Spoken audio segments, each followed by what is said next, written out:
ని ఇవాళ రేవంత్ రెడ్డి గారు డ్యామేజ్ చేస్తా ఉన్నారు. ఇదంతా ఒక పెద్ద కుట్ర. దయచేసి హైదరాబాద్ ప్రజలందరూ కూడా గమనించాలి.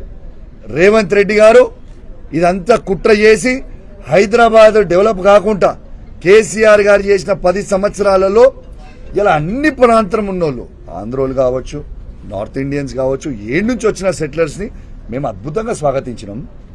అద్భుతంగా హైదరాబాద్ ని ఈ భారతదేశంలోనే నంబర్ 1 సిటీగా తీసుకుపోయినాం. Is is not the truth? ఇలా మీరు చేస్తుంది ఏంది? చంద్రబాబు నాయుడు గారి ట్రాప్ లో పడి, చంద్రబాబు నాయుడు గారి డైరెక్షన్లలో పడి రేవంత్ రెడ్డి గారు ఇక్కడి నుంచి అందరినీ కూడా తీసుకుపోయి అమరావతికి డైవర్ట్ చేసే ప్రయత్నం ఇవాళ స్వయంగా రేవంత్ రెడ్డి గారు చేస్తున్నది యావత్ తెలంగాణ ప్రజలు గమనించాలని విజ్ఞప్తి చేస్తా ఉన్నారు.